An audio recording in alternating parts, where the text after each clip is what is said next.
She asked, hijab, isn't that oppression? No, it's not oppression, it's covering. The women covering their heads or covering their bodies is not an oppression. Their husband didn't tell them to do that. Their fathers didn't tell them to do that. Their sons didn't tell them to do that. The imam didn't say to do that. God said, for the Muslim ladies, draw your clothing across your bosoms and do not allow your natural ornaments to be shown except to those within your family circle. What are the natural ornaments of women, in case you don't know what they are? Their breasts, their shapes that happen to be different than that of men, their hair, those adornments should be covered. Now, just in case Christian people don't remember, just 40 years ago, Christian women never went to church without covering their heads. It wasn't it. Isn't that true? Ask your grandmothers. And just 50 or 60 years ago, 20 years before that, a Christian woman would never come outside with a short skirt, even. Even the nuns themselves today have succumbed to modernity. Because the nuns who committed themselves to the church and a religious life, how did they dress? They're not Muslims. They covered themselves. They covered themselves with an outer garment, and nothing on them was seen except the face and the hands. So if that was accepted by Christianity, it was accepted by religion. That wasn't something just that Muslim women were told, but Jewish women, Christian women, and Muslim women were ordered to do that in their scriptures. Now the fact that the modern civilizations chose to tell women they don't have to wear that and they can wear bikinis doesn't mean that God is wrong and they are right. Now for the Muslim lady, the wearing of the hijab is a protection for her. It's a distinction for her. Yes, it is a uniform so that she will be known to be a Muslim. She would not be molested. She would not be insulted. And no need for a man to stare at her and look at her because there is nothing appearing of her that would cause any unnatural attraction.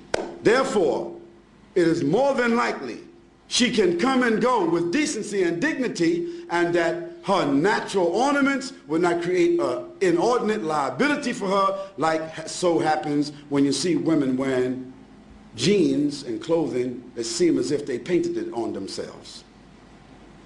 Now all you have to do is look at these two women, and you can see the problems that exist.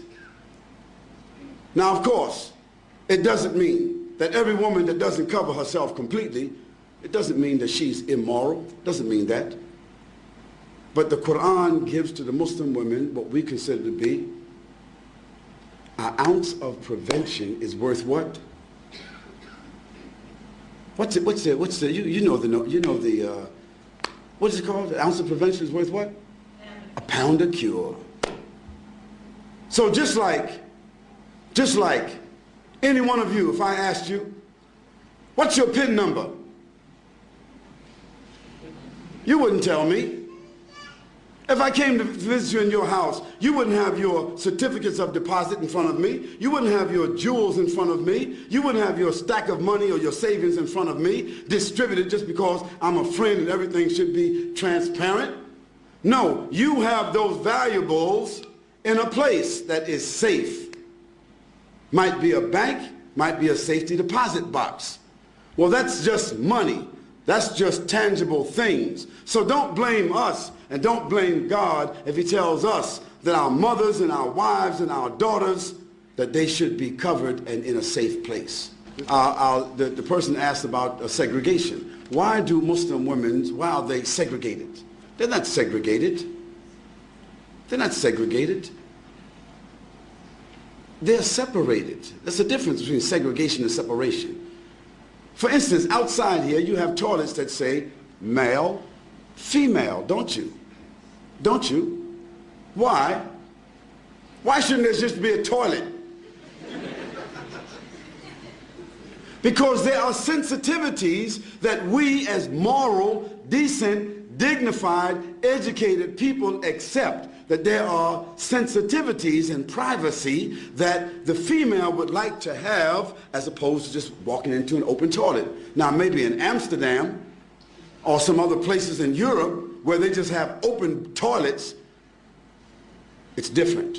But in most cases in the world, in most places in the world, they select to have a male and a female toilet. Why? Because there's the inherent inclination of human beings to provide sensitivity for women and sensitivity for men. Now in Islam, for us, it's not a matter of being inherent. It is something which is God-given inspiration to do what?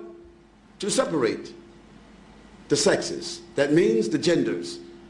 Doesn't mean absolute separation, like we can't see each other, we can't talk to each other, but generally, my wife just doesn't, I don't go to another man's house and I just sit down with his wife and dance with his wife, and he sit down and dance with my wife, and this is a matter of friendship. Bob, just drop over anytime you like. Okay? We don't do that. No, I come to visit Bob or Abdullah. Abdullah's wife comes to visit my wife. I don't socialize with his wife, and he doesn't socialize with my wife. Although there may be occasions where we eat together, our families socialize together, but generally, after boys and girls reach the age of 7, the Prophet said, even if they're brothers and sisters, separate them from the bed. And when they get to the age of menstruation and they realize another level of consciousness, then give them separate rooms. What to do what? To preserve and protect them from tendencies that human beings have, tendencies that has manifested itself in civilizations where they don't do that protection. So we are obeying Almighty God. That's what we're doing. And sometimes we just have to believe what God orders us to do and benefit from the medicine. Sometimes when we don't follow what God tells us to do, then we see later on the reasons why. So we don't apologize for that. We say that it brings us dignity, it brings us distinction. Whether it be the hijab of the women or the separation of the men and the women, it brings us distinction, it brings us dignity and protection and morality, additional morality. That's why we do it.